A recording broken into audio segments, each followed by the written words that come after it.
আয়নার মতো স্বচ্ছ জাতীয় নির্বাচন উপহার দিতে চায় নির্বাচন কমিশন। নির্বাচনে অবাধে সংবাদ সংগ্রহের জন্য মিডিয়ার জন্য কোনো বাধা থাকবে না জানিয়েছেন প্রধান নির্বাচন কমিশনার এএমএম নাসির উদ্দিন। বলেছেন, এক্ষেত্রে মিডিয়াকে পার্টনার হিসেবেও দেখতে চান তিনি।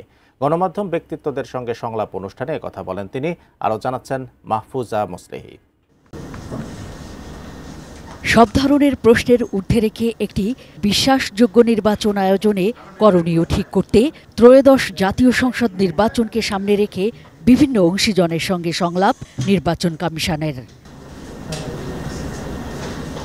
সোমবার সকালে সংলাপে অংশ নেন ইলেকট্রনিক মিডিয়ার নিউজের দায়িত্বশীলরা।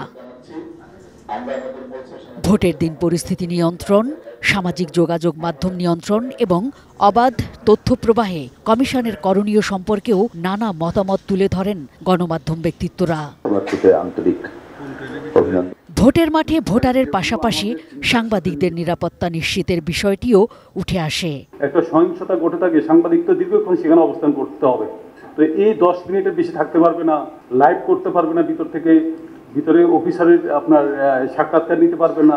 গণমাধ্যমের যে নীতিমালা, আমি অনুরোধ করব অবিলম্বে সেই নীতিমালাটা সংশোধন করা হোক। ভুইফোর বিভিন্ন প্রতিষ্ঠান এখানে পর্যবেক্ষক হিসাবে আবার চলে আসার একটা আশঙ্কা তৈরি হয়েছে। এদেরকে কিভাবে আসলে আপনারা বাছাই করবেন, সেটা একটা বড় কিন্তু একটা প্রশ্ন আসবে। আমি মনে করি যে ইলেকশন কমিশনের যে তথ্যের যে উইংটাকে, এটাকে আরো অনেক বড় করতে হবে, যাতে মানুষের মধ্যে কোনো কনফিউশন না থাকে। যদি কোনো তথ্য নিয়ে যদি বিলম্বিত হয়, তাহলে কিন্তু গুজব আপনার সরাতে পারে। অবাধে সংবাদ সংগ্রহের ক্ষেত্রে নির্বাচন কমিশনের বাধা থাকবে না বলেও সংলাপের শুরুতেই স্পষ্ট করে জানিয়ে দেন প্রধান নির্বাচন কমিশনার এএমএম নাসির উদ্দিন।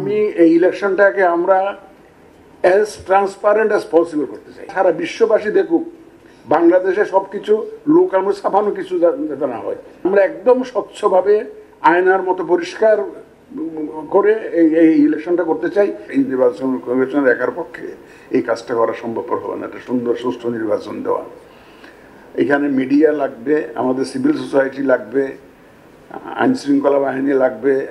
আমরা মিডিয়াকে এখানে পার্টনার হিসেবে পেতে চাই। অক্টোবর জুড়েই নারী সমাজের প্রতিনিধি, নিবন্ধিত রাজনৈতিক দলসহ অংশীজনদের সঙ্গে পর্যায়ক্রমে সংলাপ করবে নির্বাচন কমিশন। Mahfuza Muslehi, ATN news, Dhaka.